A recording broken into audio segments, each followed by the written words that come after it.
বিএনপির ভারপ্রাপ্ত চেয়ারম্যান শিগগিরই দেশে ফিরে আসছেন বলে জানিয়েছেন দলটির স্থায়ী কমিটির সদস্য মির্জা আব্বাস। মূলত ২১শে আগস্ট গ্রেনেড হামলার মামলা থেকে সদ্যই খালাস পেয়েছেন তারেক রহমান সহ সকল আসামি। এর পরপরই তার দেশে ফিরে আসার ব্যাপারে এমন উক্তি করলেন মির্জা আব্বাস।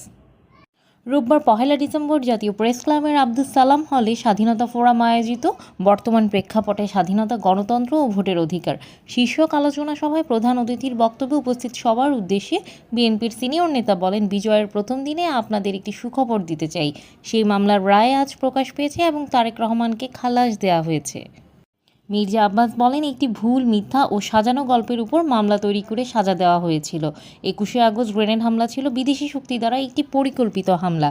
এই হামলায় কখনোই বিএনপি যুক্ত ছিল না। একটা বিদেশি শক্তি এই অপকর্ম করে দেশনেত্রী বেগম খালেদা জিয়া এবং বিএনপির ভারপ্রাপ্ত চেয়ারম্যান তারেক রহমানকে ফাঁসাতে চেয়েছিল। তিনি বলেন, বিগত দিনগুলোতে আমরা ন্যায় বিচার পাইনি। আমাদের ভারপ্রাপ্ত চেয়ারম্যানকে অনেক অত্যাচার সহ্য করতে হয়েছে। তিনি আমাদের মাঝে শুভেচ্ছা আনতে ফিরে আসবেন খুব তাড়াতাড়ি। এজন্যই আল্লাহ তাআলা তাকে সুস্থ করেছেন এবং খালাস দিয়েছেন।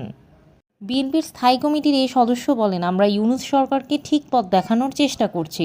কিছু লোক দেশে এবং দেশের বাইরে থেকে বিএনপিকে আওয়ামী লীগের সঙ্গে ট্যাগ করার চেষ্টা করছে।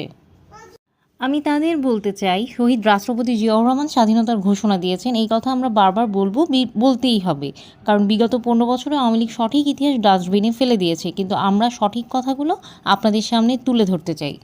তিনি বলেন, বিএনপি সংবাদ মাধ্যমে স্বাধীনতা রক্ষার জন্য ১৫ বছর যুদ্ধ করেছে। আমরা স্বাধীন সংবাদ মাধ্যম চাই, কিন্তু অপসাংবাদিকতা চাই না। গণতন্ত্র এবং বিএনপি একসঙ্গে যায়, আমরা গণতন্ত্রের পক্ষে। আওয়ামী লীগকে সন্ত্রাসী গোষ্ঠী উল্লেখ করে মির্জা আব্বাস আরও বলেন, তারা ব্যাংক থেকে টাকা লুট করেছে, মানুষ গুম করেছে, খুন করেছে।